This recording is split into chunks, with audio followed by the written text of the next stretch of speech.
Today we're gonna have a look at the new GA-140 series watch, the new addition to the 100 series, which happened to be my first ever G-Shock watch. Before I continue even further, this video is sponsored by buy.jp, the site where I purchased the watch. If you want to buy any new release G-Shock watches, which is a lot of them today, even from last month or upcoming months, I highly recommend you guys to use the site's link will be available down in the description box. Two reasons why. First, they ship worldwide, India, Australia, UK, US, wherever you live. Second of all, they have the lowest purchase fees to only 5%, and oftenly they give us like 0% purchase fees. Well, nothing beats free, right? Moving on to the watch. Essentially, the easiest way for me to explain what this thing are all about is that it is a similar size as previous GA-100 series. Similar shape, similar button size, similar backplate, similar screws, similar watch band, similar bezel, similar function, exactly similar function as well, except different watch face design, hence different interface. That is the easiest way for me to explain what this thing are all about. So if you're still curious, continue watching. This watch has just one standard anti-magnetic belt in there, pretty cool. 1/1000 stopwatch, world time, auto LED light in amber orange, which looks like that, and reference number again GA-140-6AJF, which is I believe the craziest color out of the bunch so far. Retails at 13,500 Japanese yen, but you could buy this thing less than 100 bucks. So go ahead, link will be available down in the description box. Let's zoom in there. And here we are, we have orange in protection and G-Shock also in orange to match with the index around there. And I gotta say, the orange accents really makes it easy for me to check the time on the watch. Though the hands, if there's a little bit of colors on the tip or wherever on the hands, I think they will be better. But regardless, it still works. It is arrow shaped. Hold on. Check this out. Check this out. No, stop. It's ruining. Oh no, you're ruining. Don't do that. No. Stop it. Stop it. Chill. Okay. Calm down. Back. Okay, where were we?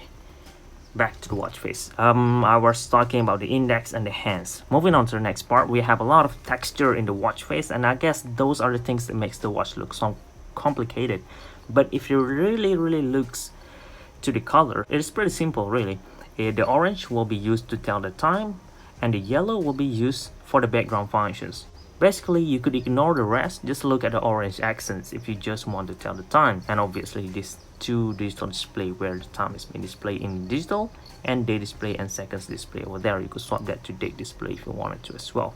The rest are pretty much for background functions. For example, if you want to use stopwatch, then you'll have a look at the yellow part and also the green part. If you want to use the countdown timer, you could ignore the rest as well. If you want to use the world time, ignore the rest. If you want to have a look at the alarm, ignore the rest because it didn't matter.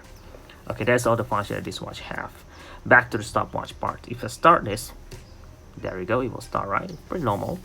Now I want you guys to focus on the yellow part. This will be the sub dial for the tachymeter, including this yellow around here, this top square region or the compartment. Basically, this part has 6 bars and this part have 4 bars. Altogether, they add up to 1,000 units.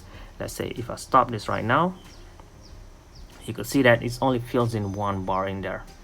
Well, not as fun. Let me try this thing again. Start and let's wait 1, 2, 3, stop. There you go. It fills in all the way to the 9th. Yep, that's 9th bar. Meaning 900 plus 90 units per hour, and that is how you use the tachymeter for the watch.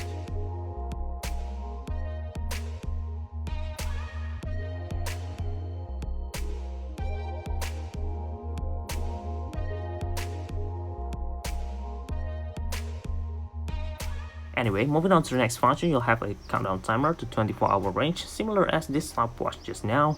You'll have world time to 48 cities, and you can swap time as well just by pressing these 2 buttons like that. Basically light and adjust.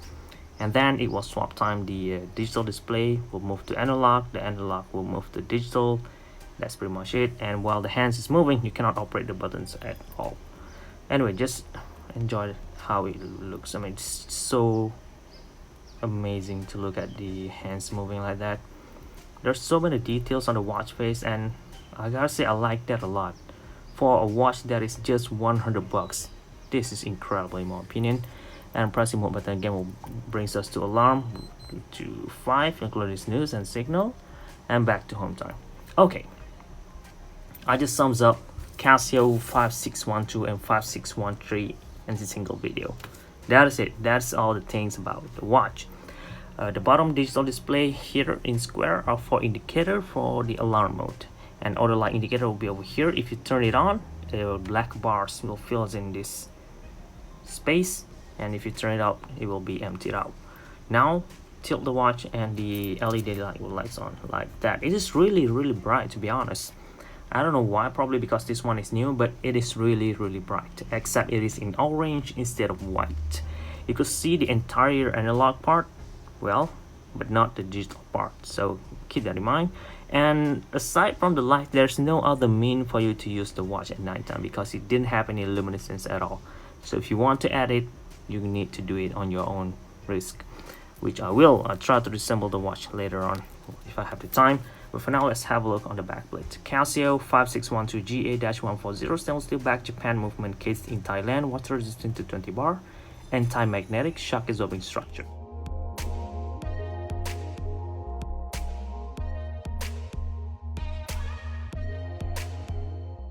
I used to wear the watch in the gym, not this one, of course, my first G-Shock watch, the GA-110.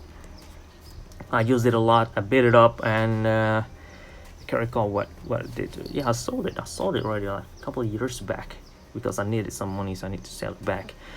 I wish I didn't do that, but regardless, I'm not a fan of that anymore, so that's okay, right? Since they use a GA-100 series, similar shape, profile, and all those, looking for parts gonna be really easy. So if you like the watch face, and if you don't like the watch band and bezel, that's okay. You could buy them separately because the parts is very easy to get today. There are so many options. You could get in nylon, you could get on orange, red, blue, green, camouflage. So many color options already available for this watch band and bezel, so go ahead. It's gonna be pretty much fun to customize this kind of model to your liking. But right now, thank you very much for watching. This is gshock, and